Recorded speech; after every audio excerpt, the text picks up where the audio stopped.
Welcome back, everyone. This event would not have been possible without our sponsors, Sportradar and Gym11. Thank you to your continued support to the Sports Law and Policy Symposium. Our next session for the day is the presentation by Dr. Anja Martin, Chief Regulatory and Compliance Officer at Sportradar. The presentation is on online harassment and bullying of athletes. Over to you, Dr. Anja, to take us through the presentation. And if the viewers have any questions during the session, please type them in the chat box. Thank you. Thank you very much, Jojita, for your very kind introduction.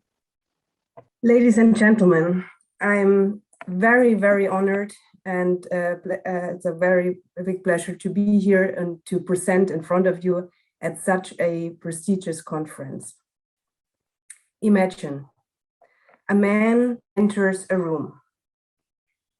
He is a sports official working for one of the two big football clubs in Milan, Italy.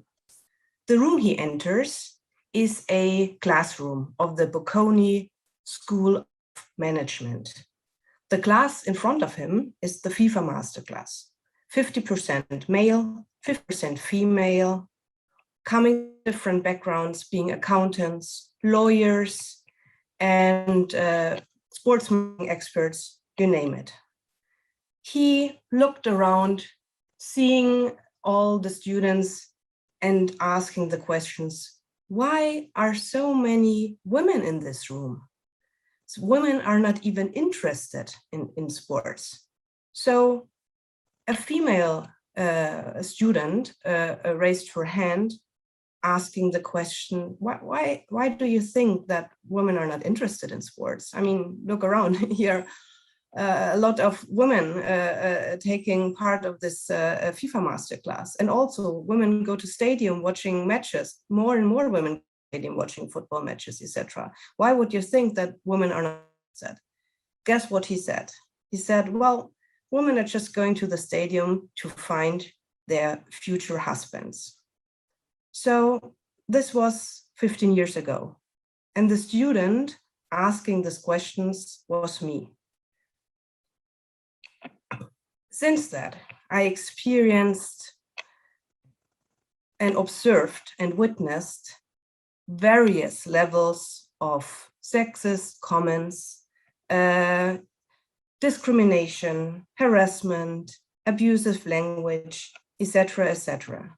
But that didn't stop me on my way to the top of one of the big companies in the sports industry, starting as working as a legal counsel for the National Anti-Doping Agency in Germany, working as a lawyer, working as a professor, and now recently got promoted to the top management of Sportradar.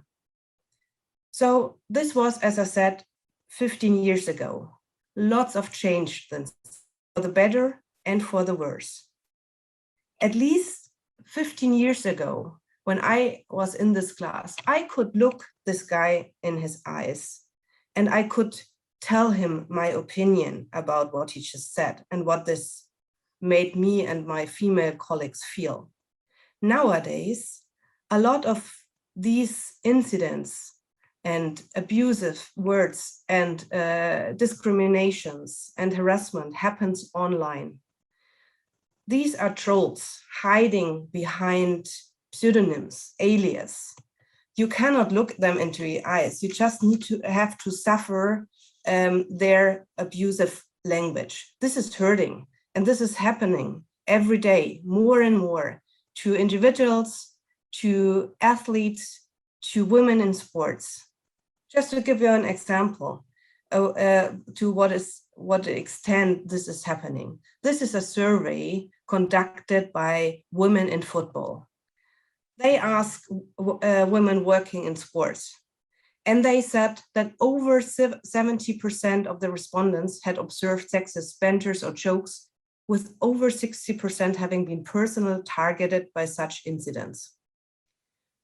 2/3 of these women have even experienced gender discrimination in the footballing workplace. And that is one of the big problems, only 12% of them reported this incident. I just want to give you some examples about women in sports globally and also particular in India. We have Harmanpreet Kaur, the cricketer. We have Heather Watson, the tennis player.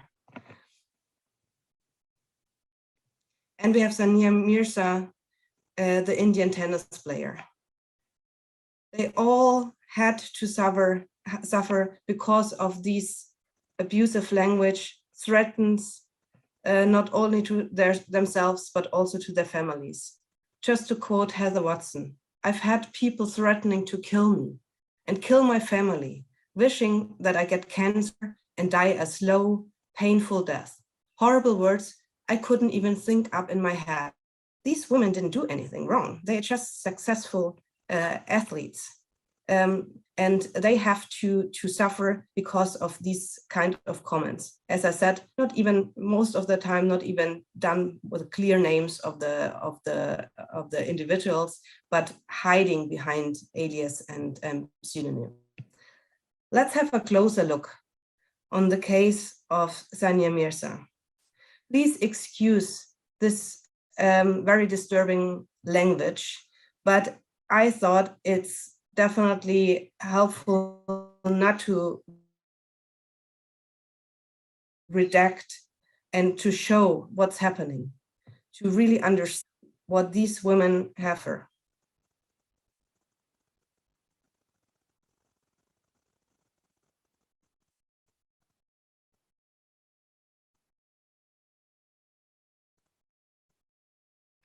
Just to stay a little bit on this last example, your display pic seems like a whore, so better replace it.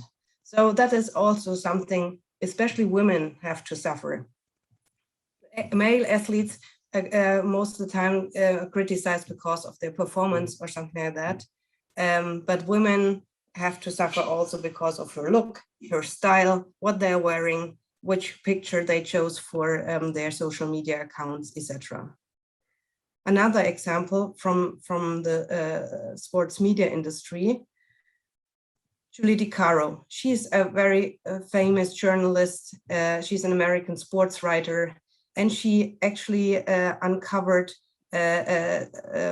sexism and sexual abuse also in regards to famous US athletes.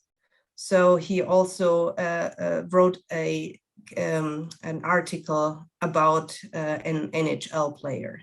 So what she had to suffer afterwards and how mean the language is, you can see here on the screen.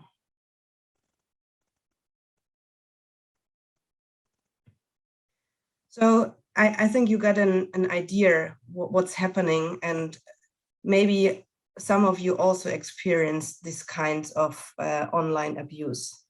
So I remember this comment from this guy 15 years ago, and this already made me very, very upset, very angry. And I even doubt if I want to work in this sports industry as a woman. Yeah, but I mean, compared with these kinds of comments and this kind of abuse, that was nothing.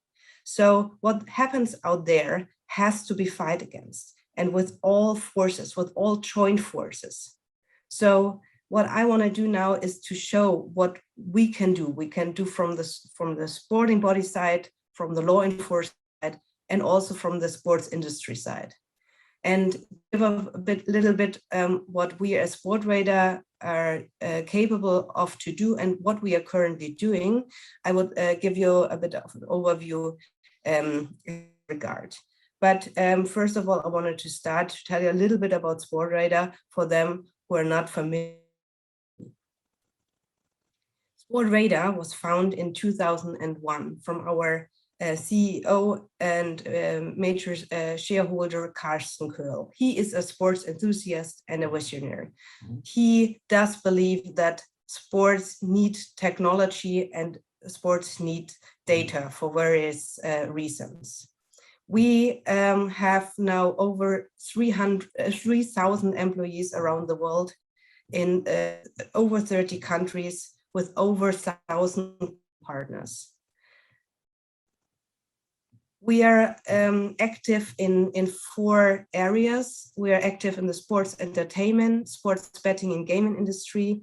We are acting and partnering up with rights holders, and we are also very much on integrity.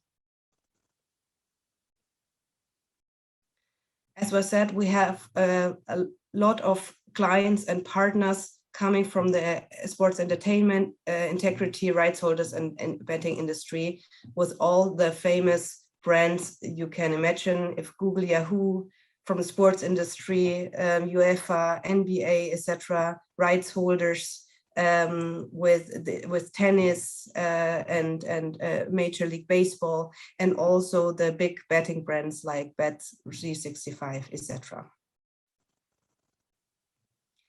But one of our areas we are specifically proud of, and especially our founders supporting that one very much, are the integrity services. Because we believe with the technology we have and the data we have, we can really support the sport and the law enforcement in their fight against threats for sports and, of course, athletes and individuals. So we are at the moment concentrating in 5 different areas. We are concentrating on monitoring and detection, intelligence and investigations, education and prevention, consultancy and regulation, and very new anti-doping services.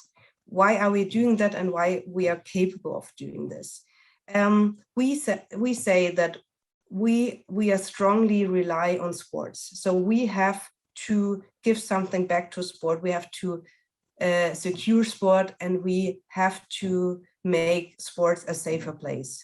So we have lots, since almost 20 years, we are collecting sports data and also betting data. That means we are seeing odds developments, and odd developments are quite let's say it's just an analytical tool. So usually, as longer as, for example, a football match lasts, as less likely is that a lot of goals are going to be scored. I mean, that's quite clear.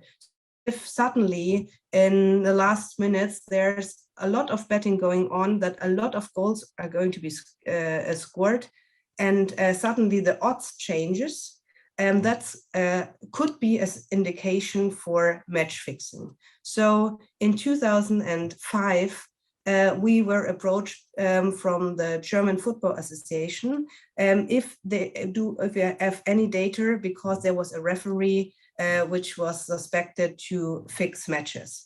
And we could support the German Football Association with identifying match fixing in football.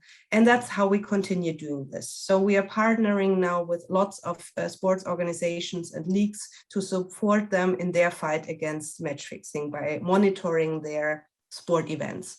But that wasn't enough, because we just could say at that point that a match was fixed, but we couldn't say, was it the referee, were these the players, which player, etc. So we decided to build up an investigations and intelligence department with a lot of people coming from the police, from law enforcement, from the private sector, investigative journalists, and so on, to enrich our monitoring reports with information helpful for sporting bodies, that they can then find the people involved and sanction them accordingly. So that's how the investigation and intelligence services started. We add then education and prevention and consultancy, because we believe that's crucial in this point.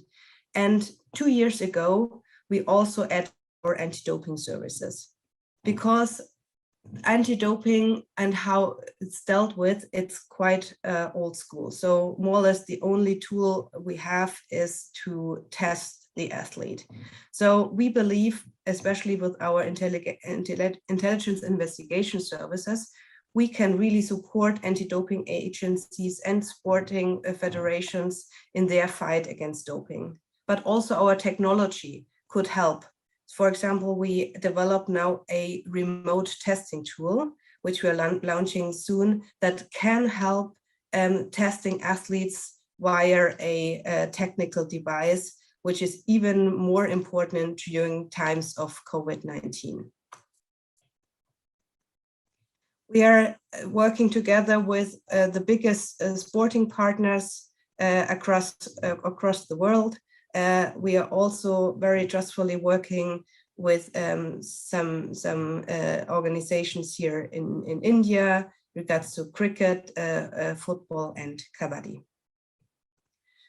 But we are also, and I think that's very crucial, we are also working very closely with law enforcement, because we believe, especially in the fight against match fixing, but also in the fight against doping, and in regards to the online abuse, to join forces. Sport, law enforcement, and the private industry needs to work together. So we have memoranda of understandings in place with different law enforcement agency like Europol, but also with Integrity Sports India. We're also supporting state authorities around the globe and internationally, like Interpol. So have a bit of a closer look to our intelligence and investigation resources. So why we believe that we are very successful in what we are doing is that we can really rely on our tools and technologies. Sportradar has over 700 IT specialists and InfoSec specialists in their offices, helping us and helping the I&I colleagues with tools that they can properly conduct their investigations. We also have, luckily, a very, very good network, not only in regards to the betting and gaming industry, which is very helpful, especially in the context of anti-match fixing, but also to sports officials, to athletes, to coaches, and to the relevant stakeholders of the industry, as well as I said, very trustful cooperations with law enforcement. We have now over 35 experienced and well-educated intelligence investigations professionals coming from law enforcement, government agency, investigative journalism, sport federations, private risk companies, etc. And we can also work 24/7. So we have 11 locations on 6 continents. And as I said, we are a data company as well. So we have the data we can use. We have databases, which then can be used as a basis for our investigations and intelligence research. So now focusing on the fight against online abuse. So what needs to be done first is to identify the troll user ID. That's the starting point, yeah? And our I&I team, based on their experiences, the data and the technology, is able to identify the identity of the online trolls.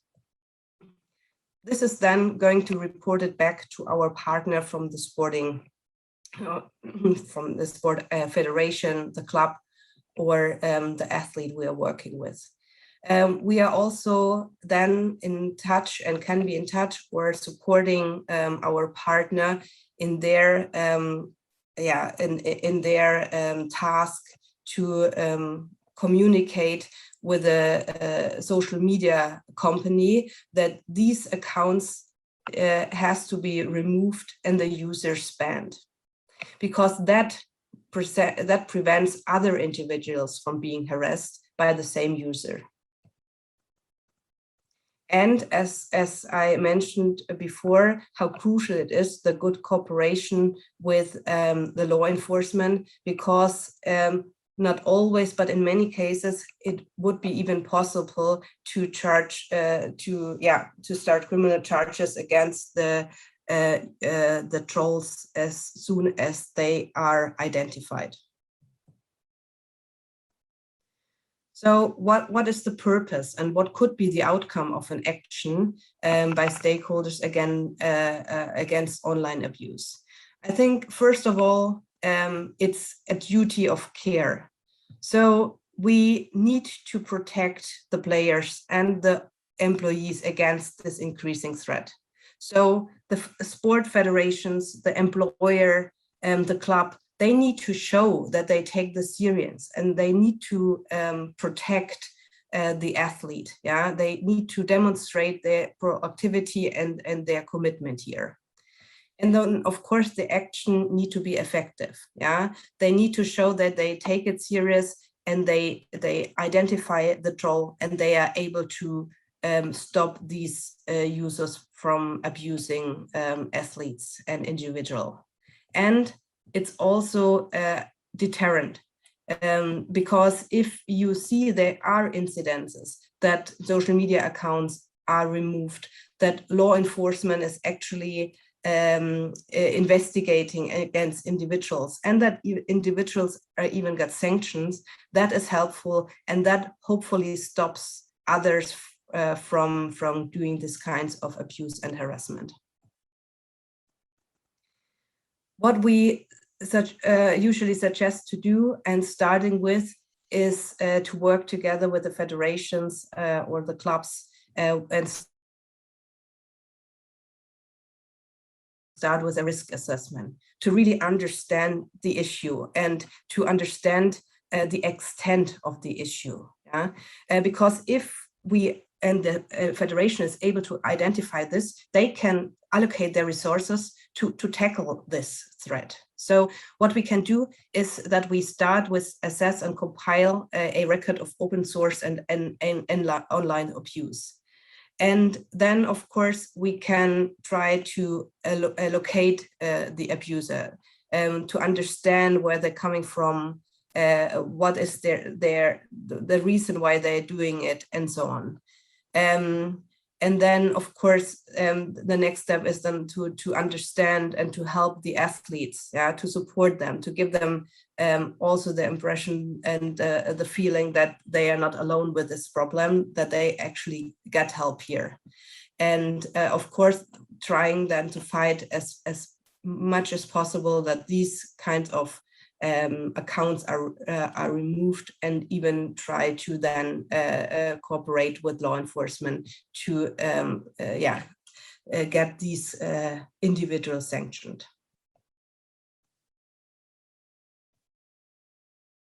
So what could be the outcome? Of course, as I said, it's an engaging support. So we capture the evidence so that we are able, and the federation is able then to really bring this to the law enforcement agencies, and that they can use this as evidence also for their investigations, and then the court, of course, for the proceedings.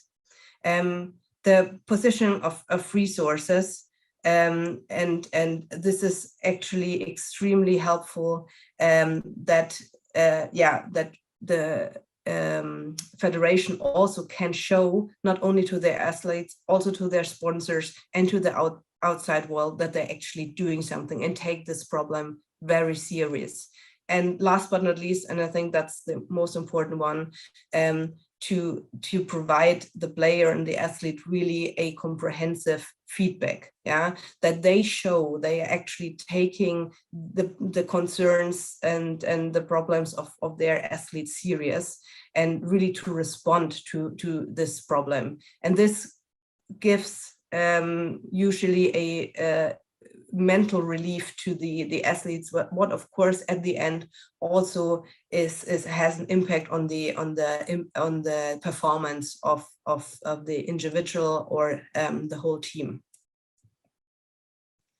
So we started working in this field around a year ago, and we were fortunately quite successful. And I'm extremely happy that we actually could help federations and clubs and especially the athletes that this kind of online abuse stopped. I just show you some example of media coverage over the last month. And here below you see Sportradar's investigation into 70 abusive messages to players and events in Germany and the US discovered the real identities of 21 culprits. And I think that's something we can be very happy, and we can be can use this as a basis to continue our work in this field. Currently, we are working with a partner in Australia. I cannot give you a lot of details here because these are ongoing investigations, but I just wanted to show you or give you a bit of a more concrete feeling what we are doing here. So we got in touch, or the partner in Australia got in touch with our I&I team, asking to support them in their fight against online abuse. In Australia, there are at least 5 incidents per week where athletes, male and female, are are suffering online abuse. And this comes from various directions. These are racist comments, are sexist comments, and the background is completely different, why they get this comment. And interestingly, that a lot of these comments are also betting related. So punters are actually doing these comments because they are upset because of the performance of the player. And this performance can actually be because they played very well or they played very bad, depending on how this punter placed his bet. So this was like the starting point why we said we need to join forces here and not only involve law enforcement, which also lead us to a reporting avenue to a European law enforcement agency, but also to the state-owned betting company, because we thought that it would be also helpful if this person is identified, that this account can be closed. And this is also very hurtful for a punter. So we, as I said, this is ongoing, but we think that this will have a massive impact and hopefully improve the situation in this sport in Australia. To give you a last example where I believe that the cooperation between a sporting body and law enforcement worked very well and was at the end very successful is the case of Neil Maupay from the British Premier League club Brighton and Hove Albion. He was actually harassed from a Singaporean individual named Derek Ng Diren.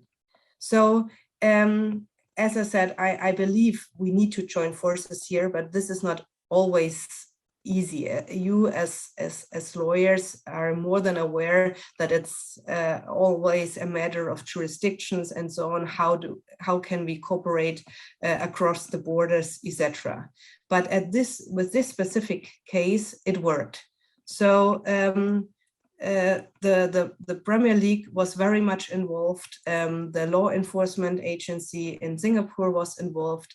And at the end, it was possible to, first of all, identify the person and to investigate against this person. And NG will be sentenced in this month, in July 2021, for the offenses after he sent to the player threatening and abusive messages via Instagram. And just to give you a bit of a feeling what the player said after he knew that this guy will be convicted. He said, "I would like to thank the club and Premier League for the support they showed me in this matter and the professionalism in dealing with it, as well as the police and courts in Singapore. The vile and toxic abuse of which I was on the receiving end is a daily occurrence for many professional athletes and public figures. And I hope this goes some way to showing those online trolls that it is totally unacceptable and the authorities are prepared to take the necessary action. So as you can see here, I believe joint forces, law enforcement, sporting bodies, and companies like Sportradar with their capabilities in regards to technology, data, and investigations and intelligence services can actually fight this kind of issues, online abuse and threats. And looking back 15 years ago, when I had this comment, I think that this wouldn't be possible nowadays anymore. I don't believe, based on all the discussions we currently have in regards to gender discrimination and so on, that actually a guy could walk in a room staying in front of sports professional and saying something like that. I think that wouldn't be acceptable and wouldn't be accepted. A lot of things changed since then. And I really hope that from now on, in a few years, this kind of new abuse, online harassment, online discrimination won't be possible as easily as it is also anymore. So if we are able to fight this consequently, and we have to, then we are really able to send a strong message out, to have a deterrent here, and to stop people from abusing our athletes, our individuals, women in sports, and everyone who has to suffer these kind of abuses. So I thank you very much, and yeah, let's fight against it. Thank you so much, Dr. Martin, for that really eye-opening presentation of what not only all athletes are, the brutal nature of the harassment that not all athletes are faced with, but particularly even female athletes.